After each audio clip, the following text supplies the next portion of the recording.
Руки работают, видят глаза, порхай как бабочка, жаль как пчела. Помните знаменитый девиз Мухаммеда Али? Наверное, вас интересует вопрос, при чем тут кухня и бокс? Это программа «Нараспашку». Мы вновь открываем свои кулинарные двери. И сегодня у нас удивительная гостья. Я уверена, что вы будете потрясены. Потому что это чемпионка мира по боксу по 3 версиям Фатима Дудиева, которая, к слову, очень хорошо готовит. Мы пригласили ее сегодня для того, чтобы она поделилась с нами рецептом своих фирменных пирогов.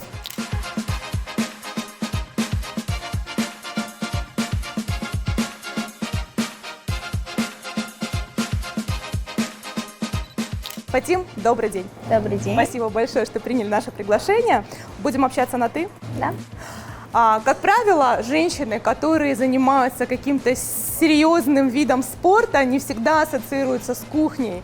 И я знаю, что у большинства мужчин очень предвзятое отношение к спортсменкам, которые занимаются силовыми единоборствами, а тем более бокс всегда ассоциируется с кровью, с кровожадностью.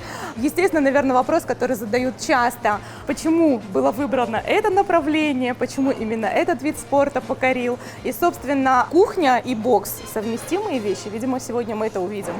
Да, конечно, совместимо. Изначально, когда я в детстве я была очень такая гиперактивная, вечно хотели меня родители отдать на танцы, я еще барабанила, помню, а мне всегда хотелось именно драться, я избивала соседских парней, вот. И мама мне всегда говорила: ты должна всегда оставаться девочкой. Почему она была и против, чтобы я занималась мужским видом спорта? Она думала, что я стану мужланкой, я стану как пацанка себя вести. Но я ее всегда уверяла, что я останусь такой же девушкой в обычной жизни. А бокс, бои – это все в ринге. И также мне самой нравится, я считаю, что девушка всегда должна оставаться девушкой, чем бы она ни занималась. А все остальное, там бокс, бои, это все в ринге. Я выхожу из ринга, из зала, я обычная девочка. Обычная девочка. А вот тем парням, которым доставалось по делу, то есть что могло вывести из себя настолько, чтобы в ход пошли кулаки?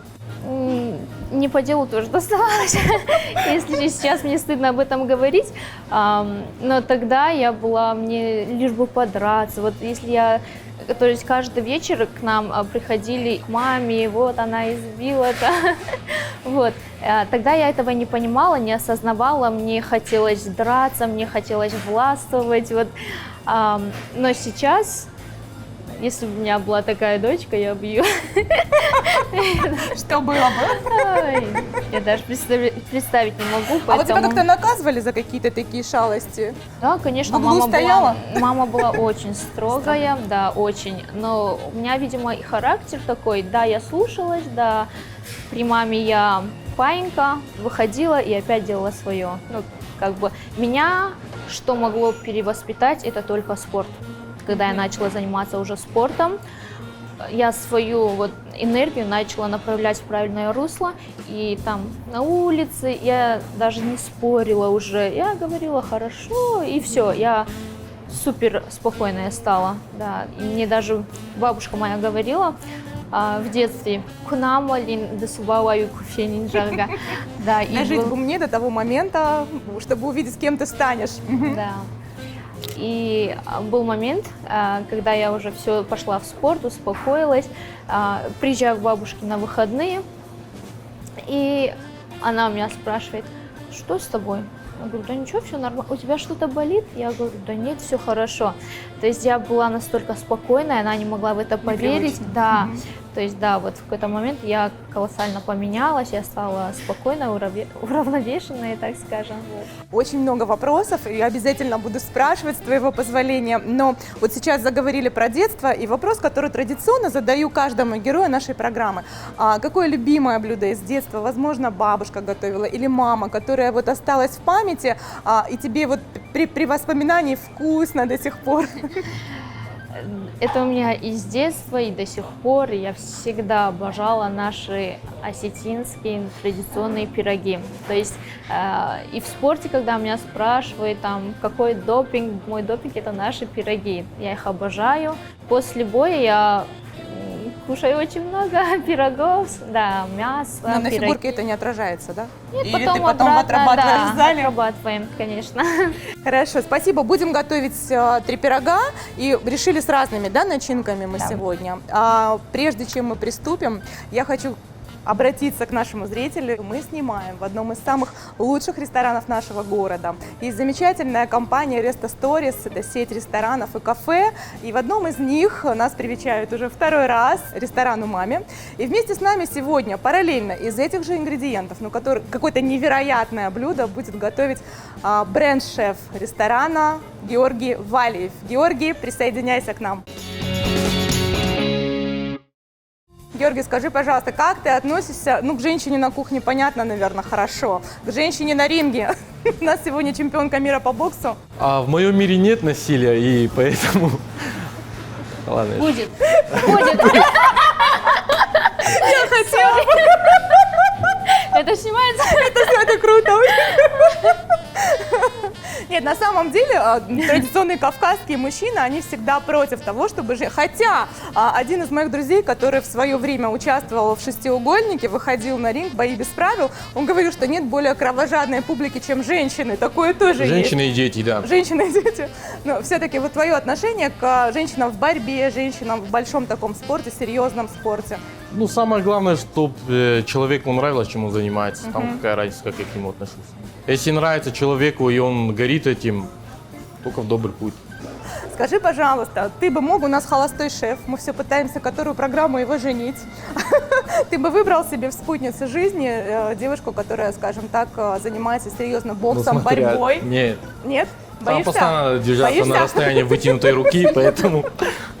Но если серьезно, мы всегда готовим какие-то интересные блюда. Ну, не мы готовим, вы готовите. Да, мы готовим классику. И мне, если честно, очень хотелось. То есть у нас уже почти год программа в эфире, и у нас не было традиционных остинских блюд. То есть сегодня мы готовим традиционные остинские 3 пирога.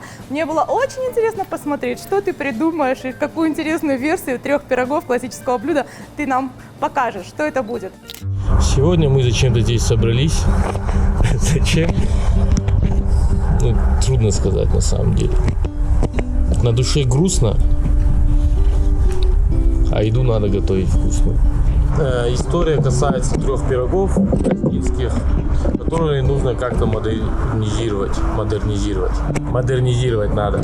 И что-то приготовить из этих же продуктов. Сегодня прям полная импровизация. Утром пришел, ночью не спал. Ну, почему не спал, сами все понимаете. Бессонница. На самом деле я не знаю еще. Вот Правда? честно сказать, Еще да. даже Вот вариаций будет нет? полная импровизация, но я не буду ни пироги готовить, я возьму все те же самые продукты, что взяла Фатима, и то же самое, и что-то приготовлю из этого. То есть у меня мясо будет, наверное, вот я у Фатимы немного украду корешков, и с них, наверное, ризотто сделаю. Все-таки вот этой пирамидки из 3 пирогов мы не увидим сегодня? Ага, как интересно. Какой из пирогов твой любимый? И позволяешь ли ты себе? Ты тоже в хорошей форме, шеф. Ну, уже метаболизм, как бы, возраст, поэтому сейчас мучное не ем, да. Не ешь. А в любом случае, какие пироги самые любимые? С чем? Сахараджа. Сахараджа. Файт, нам придется сегодня шефа просто поразить. Ну, до 3 часов можно еще. В нокаут мы Посмотрим, должны что его нам отправить. приготовит. Посмотрим, что он нам приготовит потом. Ну, посмотрим, все будет хорошо, я думаю. Ну что, спасибо большое. Мы начинаем. Удачи и нам, и, конечно, шефу. Поехали.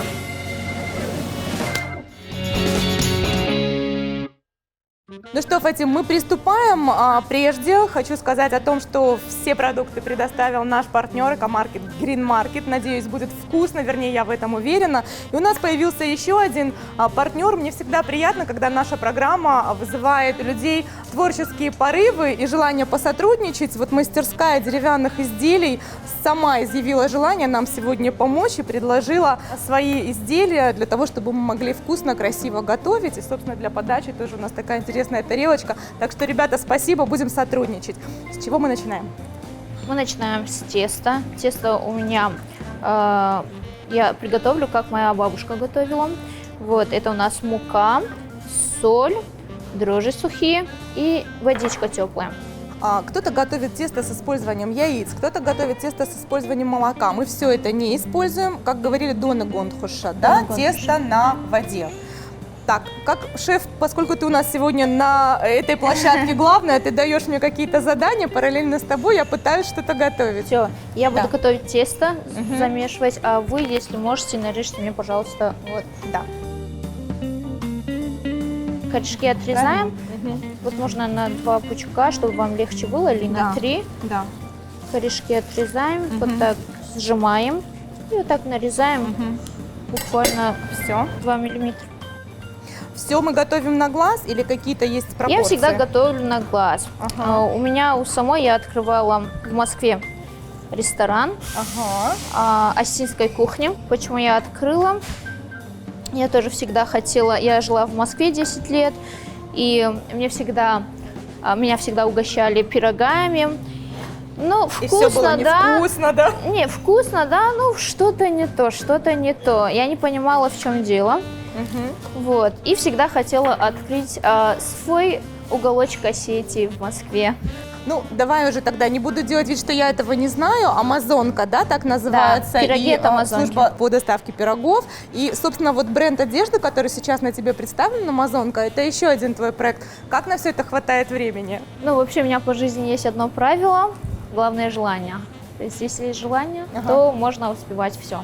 Фатима, а ты помнишь первые пироги, которые ты испекла? Да, и Сколько еще я тебе когда было лет? тесто замешиваю, моя бабушка всегда молилась.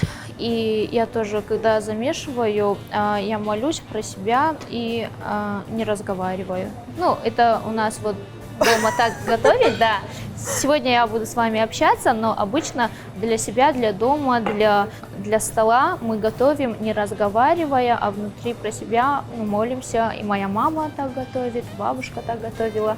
Ну и я по традиции тоже. Можно Да. я расскажу для нашего зрителя? Ребят, чтобы вы понимали, Фатима пришла в красивом, нарядном платье с распущенным волосом, но на кухню зашла в косыночке, надела фартук. Меня это очень, если честно, подкупило, потому что, с одной стороны, это такое уважение и, собственно, к кухне, на которой мы находимся, и, собственно, к тому блюду, которое мы сегодня готовим.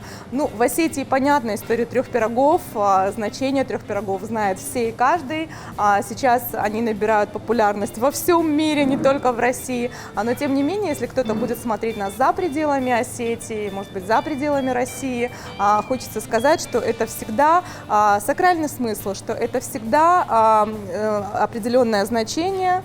Ну, в общем, вы поняли, да, Фатима сказала, что пироги готовятся в тишине, с молитвой, но поскольку все-таки у нас программа, и мы хотим с вами общаться, и хотим вам рассказать о нашей героине более подробно, самое главное, что мы говорим о хорошем и думаем о хорошем, поэтому наши пироги тоже получатся с чистыми, правильными помыслами.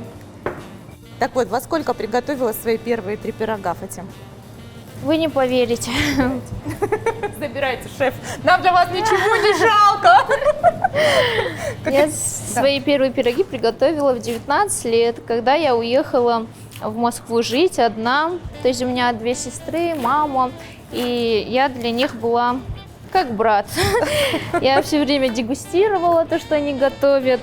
Вот. Я всегда приходила, была и еда, и пироги, и все. Но с детства мама нас приучала к готовке, учила нас печь пироги, но я не слушалась. Да, а моя старшая сестра Алена, она начала готовить пироги чуть ли не с 12 лет. Да, а я негде бы кем бы побегать, подраться, да? подраться, да, в футбол поиграть. Ну, я такая была как пацанка, можно сказать, да. Но когда я уехала из дому, я жила в Москве, я очень сильно захотела приготовить осетинские пироги.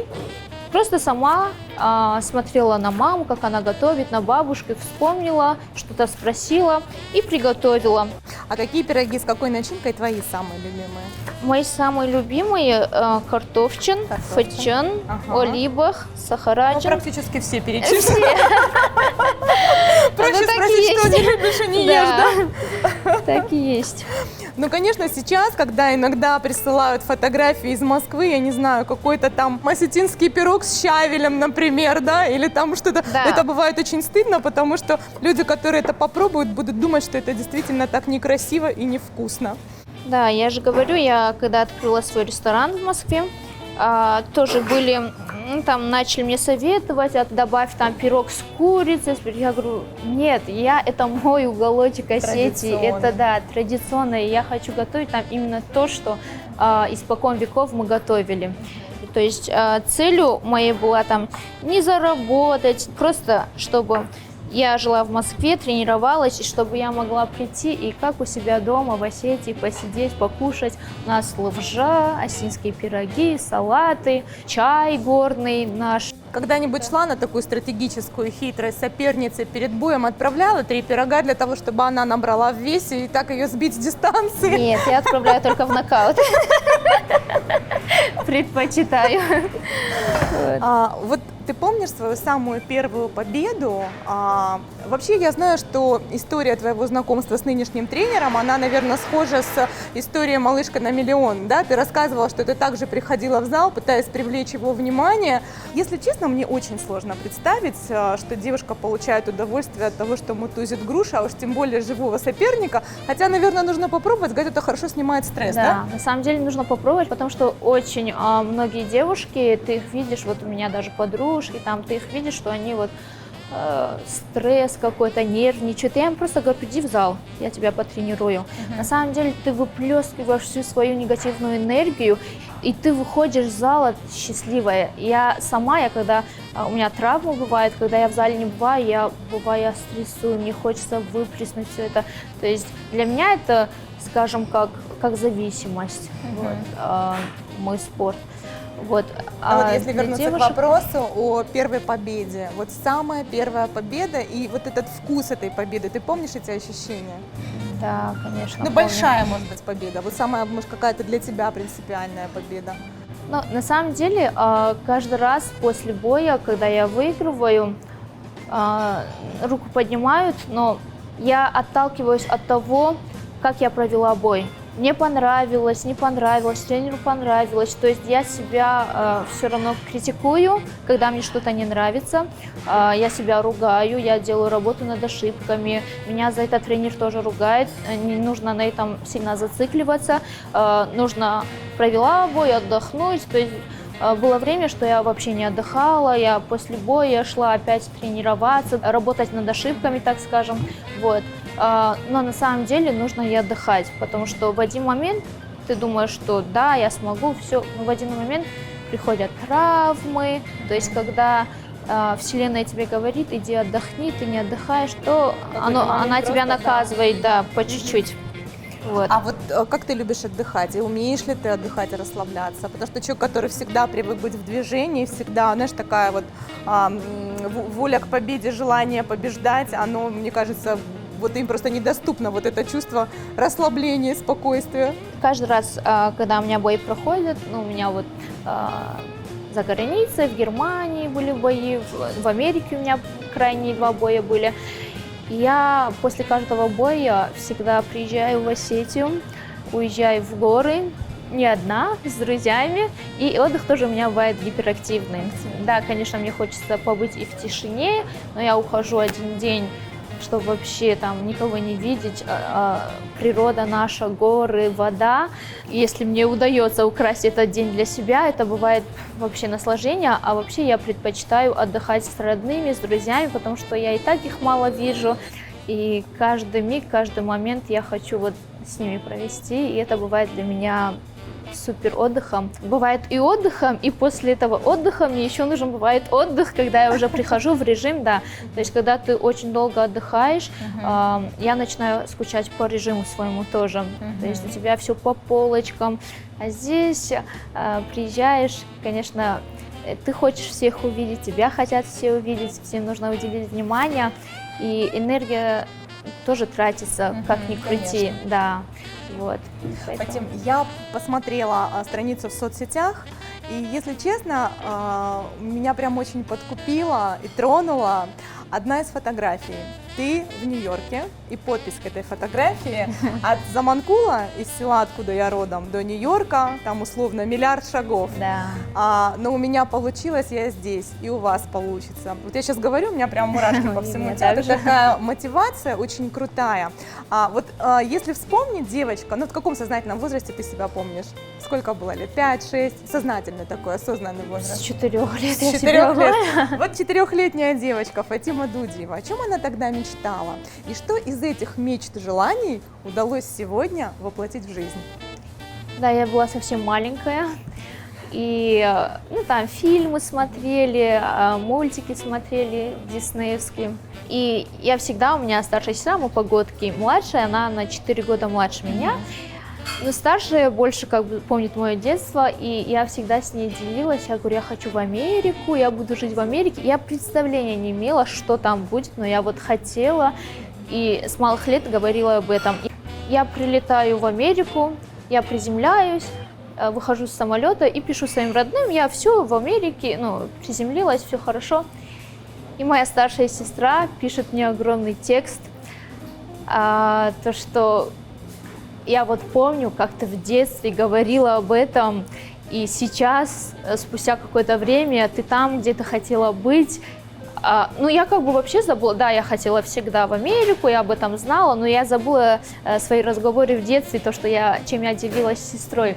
Вот. И она мне такое трогательное сообщение написала, что я в очередной раз задумалась и поняла, и каждый раз буду говорить, что главное желание и трудолюбие, да. Если ты чего-то хочешь, желание и, конечно, каждый день шаг за шагом идти к своей цели, и оно обязательно сбудется. Дай Бог, чтобы было так всегда, и все мечты сбывались. Спасибо, у каждого. Смотри, это слишком крупно, все-таки надо еще поменьше, да? Да, если можно. Надо было бы сразу сказать. Я никогда не делала пироги. Да? Да, вот что я не умею, так это печь пироги. Не снимайте крупно, а то меня женщины, которые пироги пекут часто, заклюют просто. Помните известную истину про то, что не место красит человека, а наоборот. Каждый сам создает пространство, уют и даже вкус будней.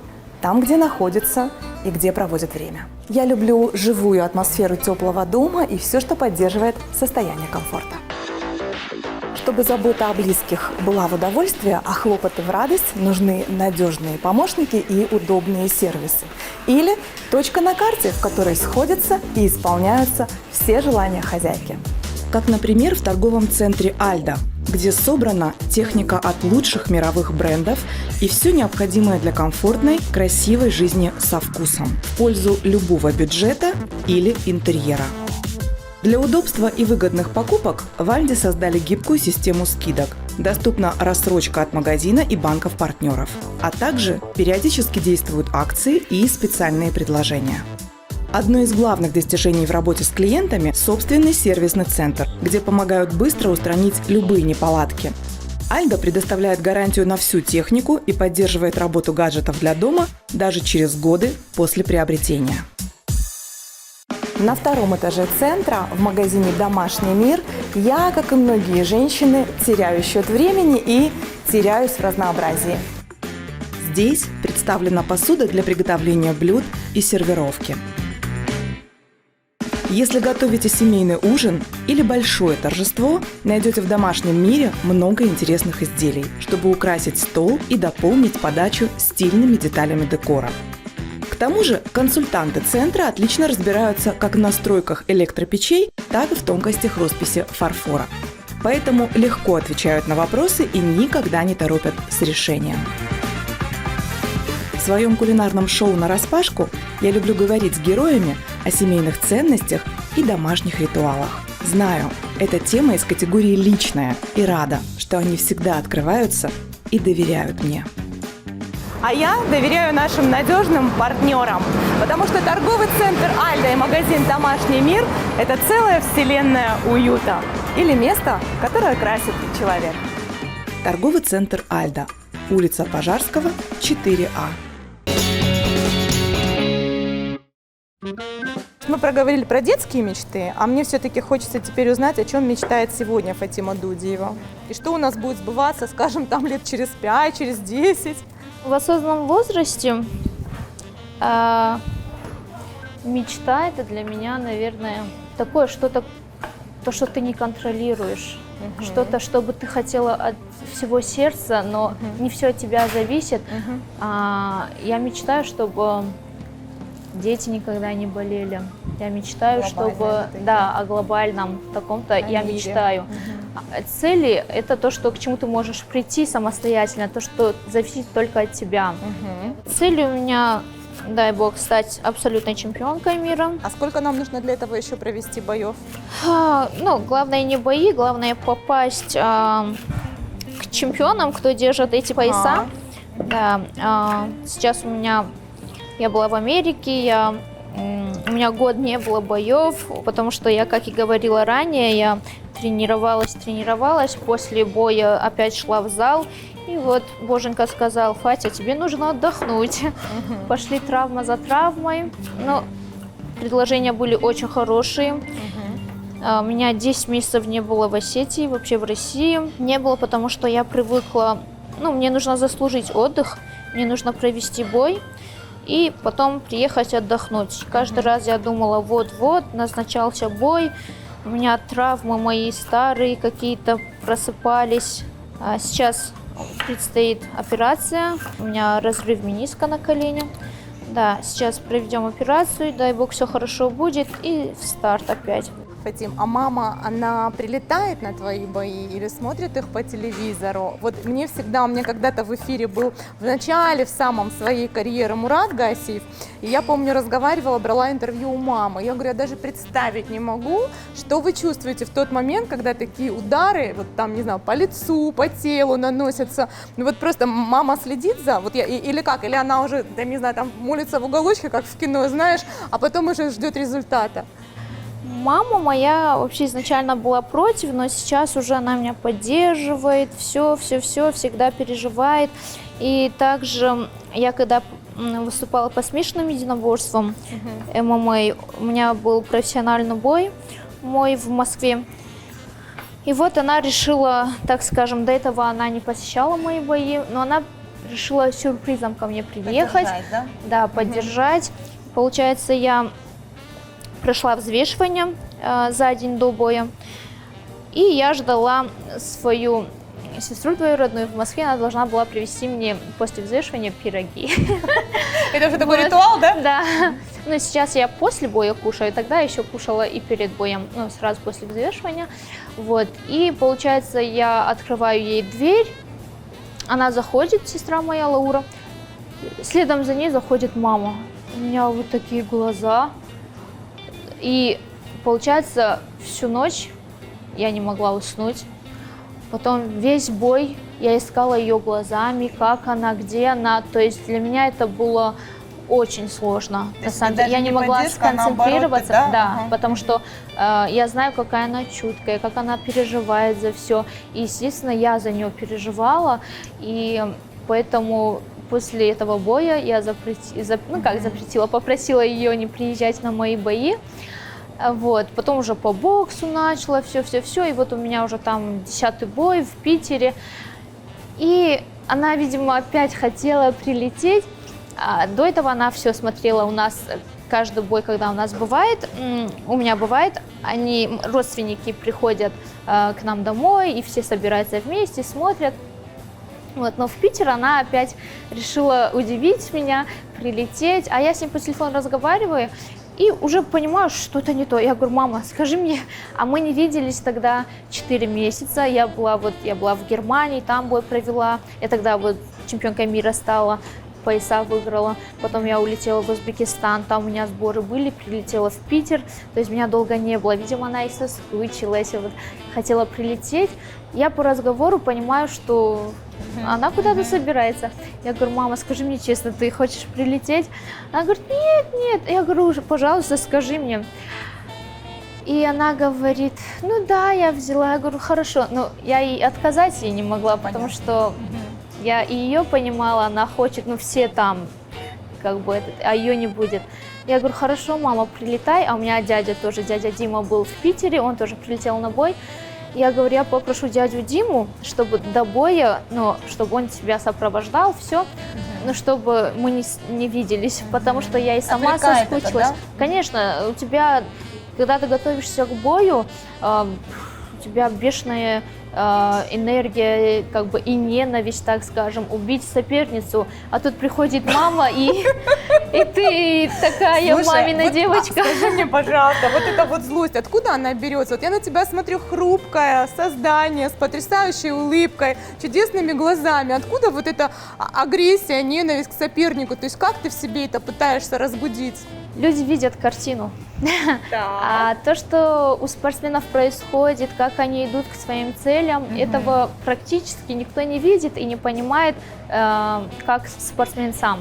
То есть какие трудности, что им нужно преодолевать каждый день. То есть то же самое, это там я тренируюсь 2 раза в день по 3 часа, минимум 2,5 у нас бывает, и каждый день у тебя 2 тренировки. Слушай, все мы люди, да? Бывает же такое, ну не хочу. Ну вот бывает такое состояние, не хочу, вот не сегодня.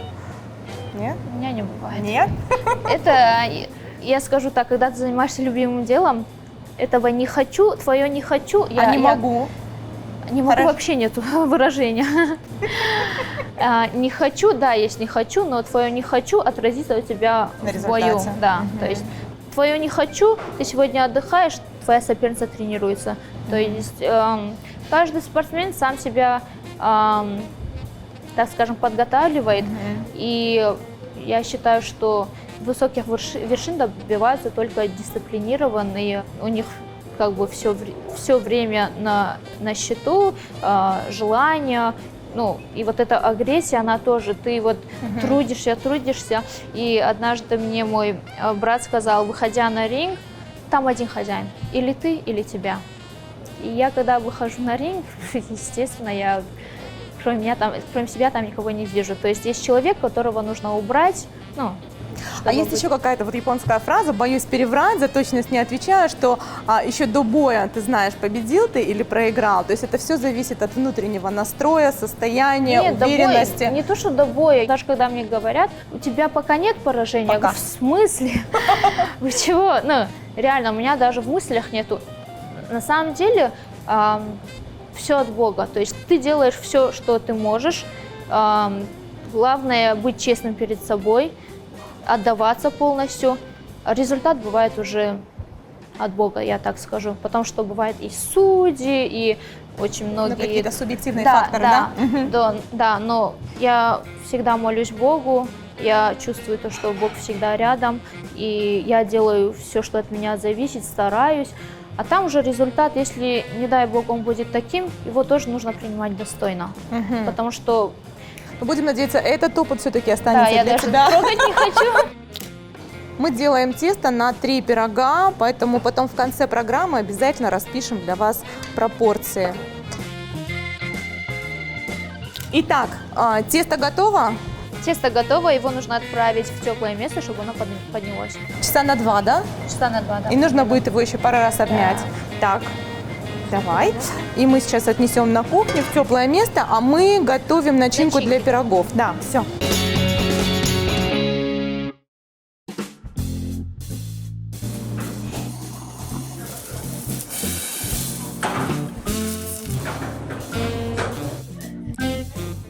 Да я не знаю, что-то делаю, вроде бы что-то получилось.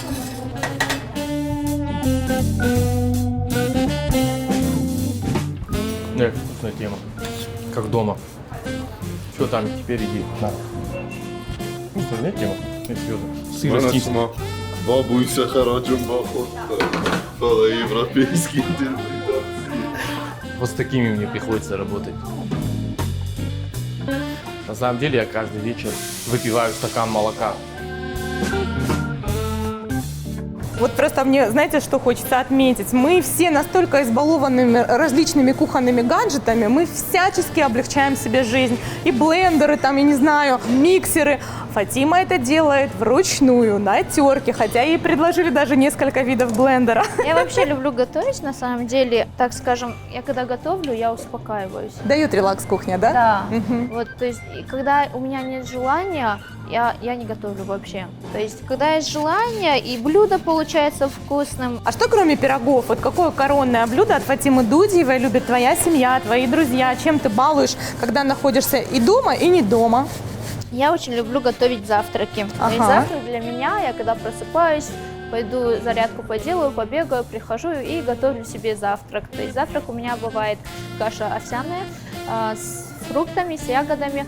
А мое коронное, так скажем, это бывает как сэндвич, круассанчик, омлет делаю, туда добавляю еще крем-чиз, Рыбку? Нет? рыбку, да, семгу добавляю туда, или, ну, кунжут добавляю, да, и это бывает очень вкусно, я обожаю. Вот. И все мои, когда приходят, там, когда вместе бывает, там, приготовь завтрак, там, я люблю завтрак, сырники обожаю готовить. Вот. Ой, какая прелесть. Фатим, а вот ты путешествуешь по миру, бываешь в разных странах. Кухня какого региона, какой страны, возможно, тебе ближе, нравится больше всего? Ну, если честно, я вообще люблю пробовать все. У меня не бывает такого, что я вот зациклилась на каком-то одном.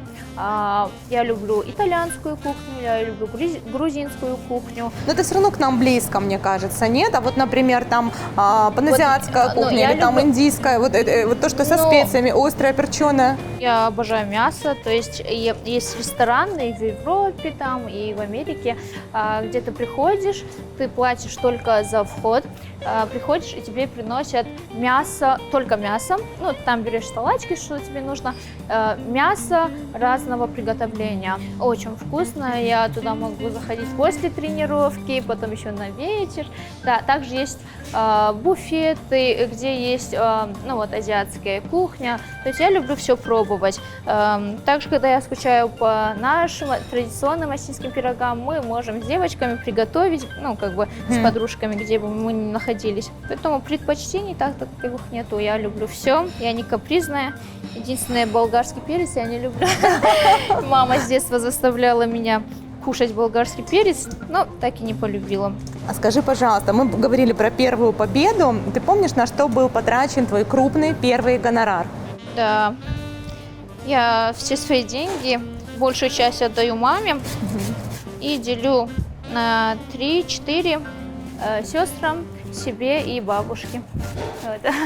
А там они тратят на что хотят. Я считаю, что деньги, они, не знаю, нужно жить сегодня, откладывать что-то. Что-то нужно, им, я не знаю, что они захотели купить, пусть они сами купят. А если говорить о тебе самой, какая самая безумная покупка, ну, безумная с точки зрения, возможно, стоимости, возможно, того, что тебе это сильно не надо, но очень хотелось, ты себе позволила, что это? Я часто покупаю, я вообще покупаю то, что мне нравится. Я считаю то, что нужно жить сегодня, да, думать о завтрашнем дне, но жить сегодня прям такой безумной какой-то покупки, и у меня нет привычки о чем-то жалеть. Нравится, покупай, живи сейчас и сегодня, потому что ты никогда не знаешь, что будет дальше. Фатим, а вот к этому абсолютно правильному, где-то философскому подходу к жизни ты пришла вот в связи с чем-то, может быть, была какая-то история, ситуация, не знаю, травма, или же ты всегда была такая вот в правильном, в хорошем смысле расчетливая, ну вот Нет, прагматичная, я практичная? всегда была такая, да, я всегда была такая. Я даже когда свой ресторан открывала, я открыла во время пандемии, прям вот когда пандемия, все рестораны, заведения закрывались в Москве, малый бизнес, большой бизнес. А у меня было время, у нас не было боев, так как мы не могли выезжать. Вот, у меня было время, я не привыкла сидеть просто без дела. У меня есть время, почему бы не использовать? Все были против, все. Нет, у тебя не получится, все закрывается, а ты открываешься. Да, я хочу, я буду делать. Я открылась перед Джоргуба, за неделю. У меня было открытие тоже такое большое, все пришли, там даже мест не хватало, чтобы рассадить людей, они стояли в очереди. но я открылась, и я, ну, в голове у себя держала то, что я буду работать в минус какое-то время. Я не ожидала там вау какого-то эффекта, то, что я там буду зарабатывать вот сразу и тому подобное. Но, если честно, я в минус ни разу практически не ушла. И сразу все это круто. раскрутилось, да. Поэтому, если хочешь делать, делай, рискуй. То есть, кто не рискует, у него мало что получается. Да. Ну, на самом деле я всегда трепетно отношусь к секретам личной жизни наших гостей, но я спросила разрешения и получила согласие. К моменту, когда программа выйдет в эфир, Фатима Дудиева выйдет замуж, станет супругой молодого человека, нашего земляка. То есть тогда это уже не будет секретом. Сейчас мы об этом никому не скажем. Поэтому, Фать, вот есть такая забавная фраза: жена пошла на карате, а я на бокс, не ругаемся, друг друга боимся. В данной ситуации на бокс пошла, ну, будущая супруга. Фатим, расскажи, пожалуйста, как познакомились с будущим избранником и чем он занимается, потому что все-таки взять в жены девушку, которая является чемпионкой мира по боксу, это, ну, не просто ответственно, но местами и страшно. На самом деле, чем бы он ни занимался, он хороший человек в первую очередь. Почему мы и вместе. А так мы познакомились давно, еще у меня сестра замужем старшая, и он как-то зашел к ним в гости, а он друг моего зятя. Но он имеет отношение к спорту? Да, он спортсмен, он живет в Америке, и он и здесь занимался борьбой, и там все-таки борец? Он борец, да. Он тебе понравился сразу? Это была любовь с первого взгляда? Он ухаживал за мной 3 года. Ага, все-таки амазонка не поддавалась, да? Да, у меня на первом месте был спорт, и я думала, так и останется, ну, так и было, я не хотела, ну, не отношений, да, то есть это все, мне казалось, отвлекает, у меня такой ритм жизни, вот, поэтому и я не бралась за такое ответственное, ну, я к этому серьезно подхожу, если я начинаю уже какие-то отношения, это значит, будущее какое-то. Зачем вообще начинать, если ты не видишь какого-то будущего? Вот так получилось, что он своим вот напором, он своим желанием добился расположения к себе. Ну, как бы мы общались, дружили, ну, так скажем, своего все равно добился. И он не запрещает, наоборот, поддерживает. Большое ему спасибо за это, потому что это очень важно было для меня. Когда человек занимается любимым делом и еще ставят палки в колеса, это бывает очень сложно. Ты уже, у тебя выбор или он, или... это, знаешь, это ты пока не жена. А если завтра, скажем так, когда уже будет официальный штамп в паспорте, и когда он говорит: хочу детей, хочу семью, хочу, чтобы ты ждала меня дома. Но, собственно, ты же тоже наверняка понимаешь, что карьера, она имеет какие-то границы, да? И ну сколько лет вот в целом ты видишь себя? Вот до скольки лет можно продолжать? Лет не важно, главная цель, главное добиться своего. И мы на бюро это все обсудили, он поддерживает, я ему верю, и по его отношению видно то, что, ну, он не такой человек, который сегодня сказал, завтра сказал другой. То есть поможет дойти до цели? Конечно, он только поддерживает, и поэтому у нас все хорошо, дай бог, что всегда так было, вот. Дай бог, только счастья и любви на долгие-долгие годы.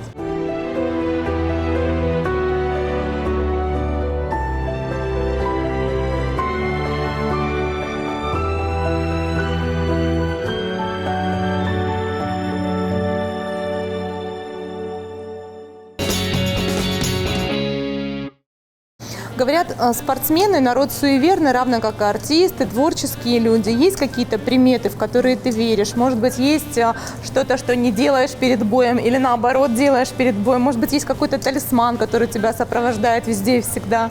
Не знаю, у каждого человека свои суеверия. Для меня главное помолиться Богу и пойти на дело. Так, я не суеверная. Если я все делала для того, чтобы выйти на ринг, все зависит от меня и результат от Бога, так скажем. Поэтому... А ты перфекционистка? Вот бывает, что бой прошел хорошо, ты победила, и вроде все довольны, тренер тоже, Да. но тебя что-то грызет, и ты понимаешь, что не на все 100. Так бывает? Да, это было и в начале, то есть У меня вообще было то, что, ну, как спортсмены, боксеры должны слушать тренера, потому что тренер бывает смотрит со стороны и больше видит как бы нюансов, то, что ты можешь сделать. Ой, я долгое время привыкала к голосу тренера, я не слышала и не слушала никого, я делала то, что я хочу, то, что я чувствую, вот, и я очень долго привыкала к тому, чтобы слушать тренера, на самом деле, и выходя из ринга, естественно, мне некого было ругать, виновата только я, вот, и каждый раз, когда я выхожу из ринга, я смотрю на то, как я провела бой, вот ощущения, как мне самой понравилось или нет. И да, я часто себя ругаю практически всегда, если даже все хорошо прошло. Вот. Чья похвала, чьи слова поддержки, ободрения, одобрения для тебя особенно важны? Тренером, потому что тренер, он с тобой всегда всю подготовку. Когда ты доверяешь тренеру, и у вас отношения очень хорошие, лучше этого ничего нет, потому что, я же говорю, я вот когда начала слушаться, и то я не всех слушалась, я именно определенного Руслана Чагаева, своего вот главного тренера, начала слушаться, и тогда у меня и бои получше пошли, именно не то, что я там выигрывала, выигрывала, это да, но ведение боя совсем другое было уже.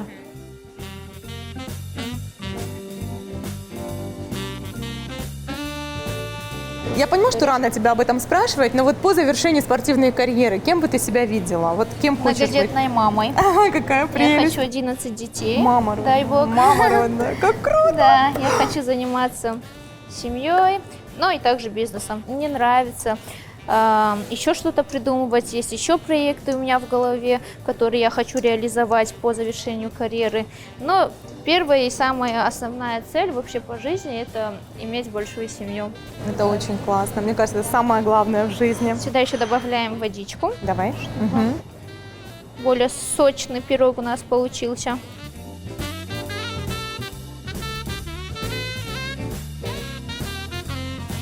В нашу начинку из нарезанных листьев свеклы мы добавляем сыр. Осетинский тоже, да, традиционный. Да, он уже такой размятый сыр, специально для пирогов. Добавляем чуть-чуть на глаз тоже. Ну, я так добавляю. И сюда же сметанку добавляем сразу. И нужно промять хорошо. Нам сейчас нужно сформировать такой вот комочек, да? Да.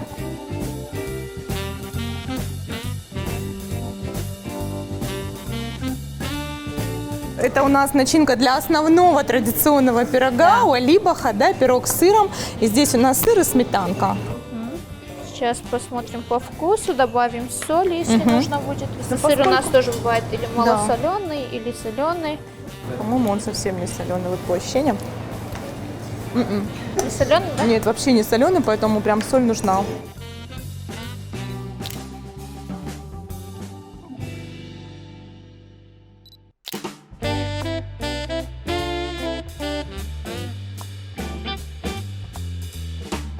Ну что, наше тесто подошло, мы его обмяли несколько раз. Напоминаю, что оно у нас в теплом месте, часа 2 минимум. Посмотрите, какое красивое. Надеюсь, у нас получится очень-очень вкусные пироги. Фатима Дудиева принимается.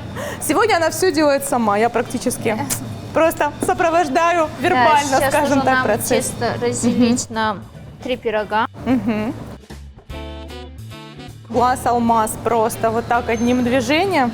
Чугунные сковородки, которые специально по диаметру подходят для выпечки остинских пирогов, уже нагреваются в духовке.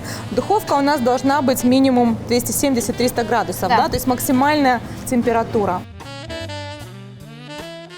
Я думала, что я сегодня научусь лепить пироги, но у меня ощущение, что я не рискну прерывать процесс, чтобы они получились красивые в финале. Там за нашей спиной чего-то кошеварит шеф. Руки в боки. Вы очень сегодня как-то пассивно себя ведете, шеф, нет? Признайтесь честно, вот все Честно, вот эти вот люди у вас в я переживаю, на рабстве, самом да? деле. Я что-то делаю и не понимаю, что я делаю. Все должно быть с любовью. Я однажды пыталась делать пироги, и у меня очень сложно дался процесс именно формирования вот этих красивых пирогов, потому что тесто было тоже мягкое, тонкое, они рвались. И вот этот момент, конечно, такой Волнительный, щекотливый. да. Поэтому так, начнем. Я люблю все руками делать, на самом деле. Дома тоже руками все делаю, потому что у нас здесь очень много нервных окончаний, чувствительные руки, и даже когда молимся, почему, да, часто бывало то, что, а почему перчатки не одеваете, это гигиена, а на самом деле здесь более глубокий смысл, чем вот перчатки, гигиена и тому подобное, поэтому я люблю все делать руками, ну, каждому свое, так скажем. Я делаю так, как меня учили. Вот, секундочку. Просто стерильность, чтобы вы понимали, на нашей кухне. У нас бывают иногда такие комментарии, а почему вы без шапочек, а почему без перчаток? На самом деле на кухне стерильно. Посмотрите, Фатя каждые 2 минуты бегает, руки моются.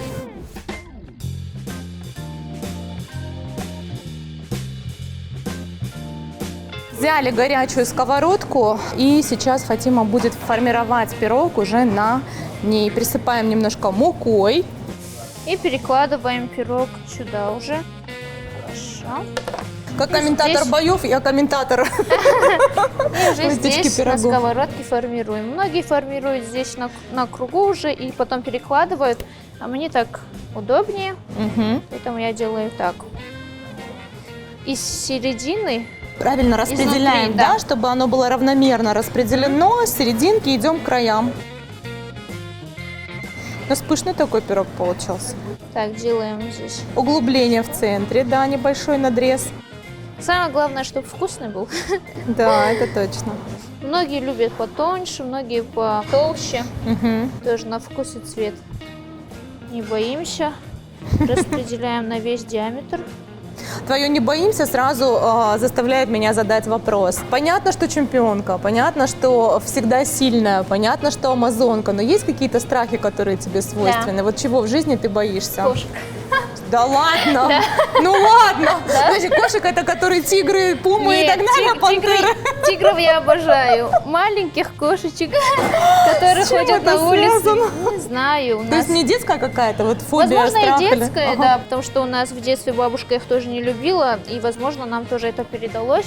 Я реально, да, я когда ехала сюда, мы заехали в кафе, и там была кошка, она неожиданно подошла, я так подпрыгнула, уже чуть ли не на стол не залетела. То есть я правильно понимаю, какая-нибудь твоя соперница злостная, которая захочет тебя победить или деморализовать, Нет, просто там вместо себя на ринг Там выпустит ничего не кошку. играет, там кошечкой уже бываю я. Ребята, ну что, наш первый пирог практически готов. Мы отправляем его в духовку, разогретую до максимальной температуры 300 градусов. Поехали.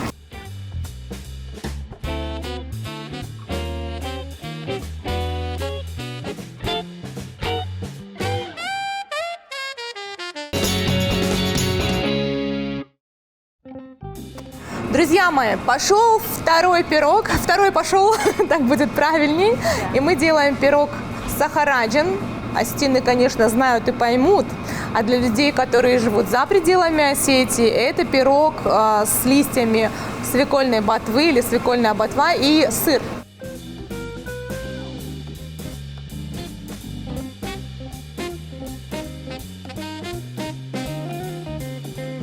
Тоненькое тесто сверху получается, начинки много, так что пироги должны быть очень-очень вкусными. Какой самый любимый праздник? Вот есть какая-то семейная традиция, которую ты чтишь сама и захочешь передать своим 11 детям? Ой, я так люблю Джоргуба. У меня осталось воспоминание. Мы жили в селе, в Заманкуле. И Джоргуба, когда начинался, мы зарезали бычка большого. Вся К семья, нам, да, и всю собиралась? неделю к нам приходили гости. Мне очень нравилось. То есть все праздники, они как бы один день проходят, и все. Праздник закончился. А этот праздник, он такой, всю неделю идет, и молятся. Не знаю, мне очень нравится Джоргуба из наших традиционных. А так, Новый год. Ты больше любишь дарить подарки или получать?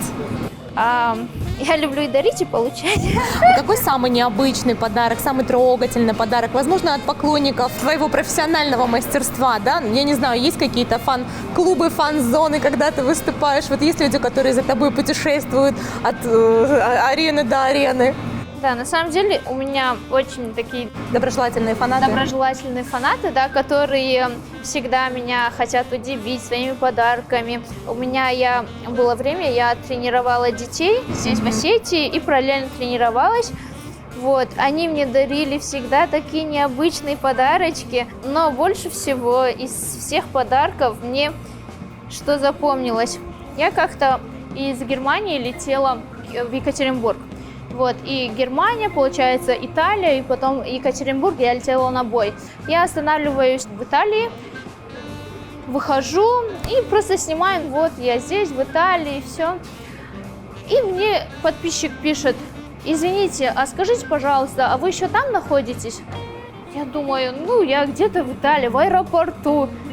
И я не отвечаю, и он мне пишет: пожалуйста, подождите там 5 минут. Подходит парень. И такой: Фатима, на сломанном русском говорит, я за вами столько слежу. У меня мама русская, отец итальянец, а он работал в аэропорту, и он принес мне магнитик и вот шоколадки, вот такой маленькая коробочка шоколадок, ну там Италия, вот.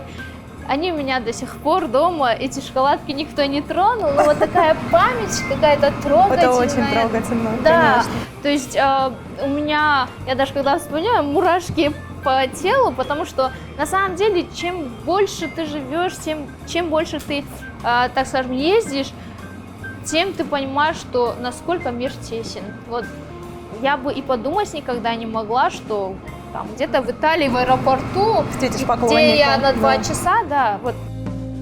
Ну что, ребята, второй пошел в печку. Посмотрим, что у нас там с нашим улибахом происходит.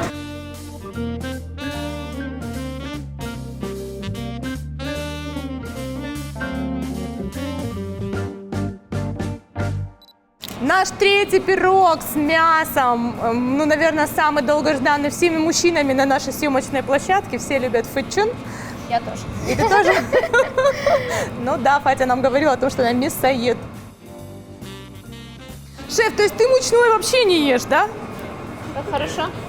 Ем. Потом тоже в зале отрабатываешь.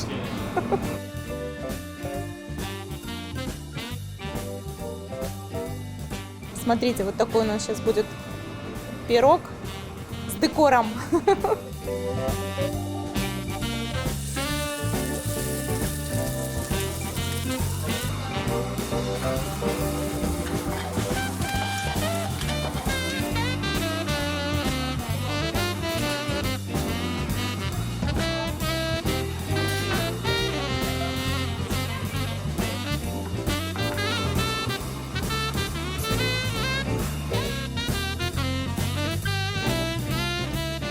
Ребята, наши 3 пирога готовы. Посмотрите, какие они солнечные, аппетитные, румяные получились. Ну, я все понимаю, чужая печка, чужая кухня, и тем не менее все получилось. Мастер, браво. Сейчас будем пробовать, но прежде давай позовем на кухню нашего замечательного бренд-шефа Георгия Валиева и посмотрим, что же сделал он из этих же ингредиентов. Георгий, добро пожаловать к нам. Здрасте. Это совсем не пироги, да, Георгий Юрьевич? Да, там еще соус будет. Но я просто голубики немного добавил еще. Что это за история? Расскажите Так, нам, мы пожалуйста. сделали из корешков свеклы ризотто. Ага. Добавили немного осетинского сыра туда. Сметана бы кислоту немного дала. Я сливок немного добавил. И все это А вот взбил скажите, хорошо с пожалуйста, сыром. вот если бы там еще третий кусочек мяса, чтобы это было а-ля 3 пирога, это бы испортило композицию? Ну это же не а-ля 3 пирога. Вот сейчас мы вот так красиво сделаем. Вот так. Оп, Не дал придраться. вот так. Это голубика? Это голубика, да, она как свежести немного, да. Вкусов такие необычные. Да, я Да. люблю пробовать все новое. Поэтому можно это я покушаю? Можно. Эта тарелка целиком Если только отправляется в трав не холодильник. будет, то может. Так, Георг, ну по традиции Я осетинские пироги режет мужчина. Давайте так, прежде чем мы объявим дегустацию, начнем пробовать, Фатим, я от наших партнеров и спонсоров должна передать подарки. Вот эта продуктовая корзина, надеюсь, тебе будет вкусно. Спасибо от нашего большое. экомаркета Green Market и наш магазин Домашний мир, торговый центр Альдо. Поскольку у нас грядет важное, приятное событие, такая приятная, красивая пара, я думаю, что уютными завтраками ты будешь вспоминать нашу программу, Спасибо эту встречу. большое. И я думаю, что эта посуда займет достойное место на твоей кухне. Спасибо большое. Пользуйся на радость. Георгий, ну давай, мы не будем отступать от Поменяемся, да? традиций. Да? Все-таки мужчина должен резать пироги.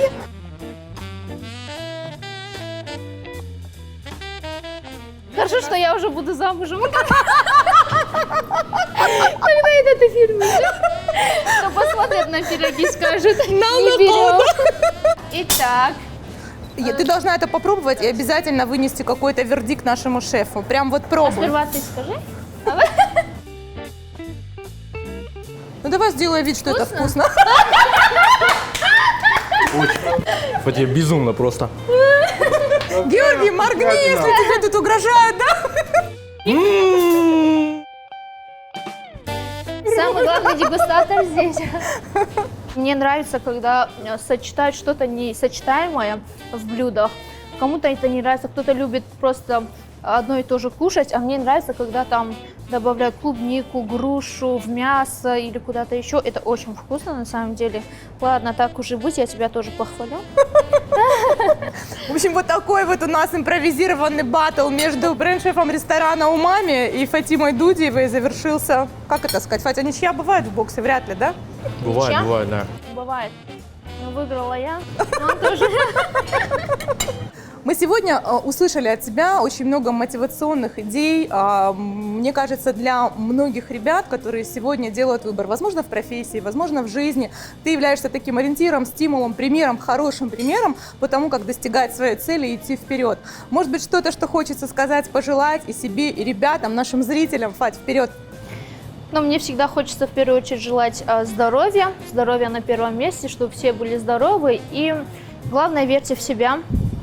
И ничего не бойтесь трудностей, преодолений. Все обязательно получится. Главное идти к своим целям, ставить цели перед собой и идти к своим целям. У каждого человека бывают трудности, и он говорит: вот, мне так плохо, и все, я больше не могу. Нет, не опускайте руки, пожалуйста, идите до конца, потому что после падения всегда бывают взлеты. Поэтому идите напролом, добивайтесь своего, и обязательно все получится.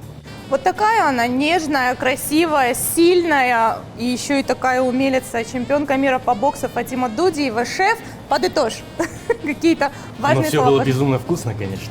Это ты говоришь как, под дулом, да? Нет. Не, на самом деле было вкусно, было интересно, интересный выпуск получился. Ешьте вкусную еду, а не красивую. Поэтому всем всего прекрасного, красивого, улыбайтесь, наслаждайтесь жизнью. Пробуйте все новое и интересное. Ждем всех в новом модерне. Ну а я благодарю всех, кто этот час был вместе с нами. Приступаем к приятной части дегустации и прощаемся с вами. Увидимся в следующем месяце. Ешьте вкусно, живите вкусно, любите и будьте любимы. До встречи. Пока. Рецепт теста на 3 осетинских пирога. 500 мл теплой воды, 1 столовая ложка сахара, пол столовой ложки соли, пачка или столовая ложка сухих дрожжей. Мука на глаз для замеса пластичного теста. Нам понадобится примерно 1 кг плюс 200 грамм для раскатывания. Растительное масло, примерно 2-3 столовых ложки, добавляем в самом конце, чтобы тесто отлипло от рук и стало однородным шариком. Тесто накрываем и оставим в тепле на пару часов. Если оно хорошо поднимется прежде, чем вы приготовите начинку, можно его обмять пару раз и снова оставить в тепле. Готовим 3 разные начинки. Уалибах – пирог с сыром. Свежий осетинский сыр размять руками, либо пропустить через мясорубку, при необходимости посолить. Если начинка жидковата и из сыра плохо формируется шарик, добавить в начинку немного муки. Если наоборот суховато, то добавить в сыр немного жирной сметаны. Сахараджин – пирог с листьями свекольной ботвы. Листья свеклы помыть, промокнуть бумажным полотенцем, мелко нарезать, перемешать со свежим осетинским сыром, прокрученным в мясорубке. При необходимости посолить, добавить зеленый лук, зелень, укроп, кинзу. Фытчен – пирог с мясом. В говяжий фарш добавляем мелко натертый или перебитый в блендере лук, чеснок. Добавляем специи, соль, перец, жгучий перец. Немного холодной воды для сочности. Тесто делим на 3 равные части. Один кружок теста формируем в виде лепешки. Кладем начинку и аккуратно собираем края. Формируем пирог, равномерно распределяя начинку в стороны. Получается круглый пирог. Посередине делаем маленькую дырочку. Духовку нагреваем до максимальной температуры. Сковородку нужно хорошо раскалить. Пирог перекладываем на горячую сковороду и выпекаем в духовке около 10 минут, пока пирог не подрумянится. Готовые пироги сразу же смазываем растопленным сливочным маслом. Приятного аппетита!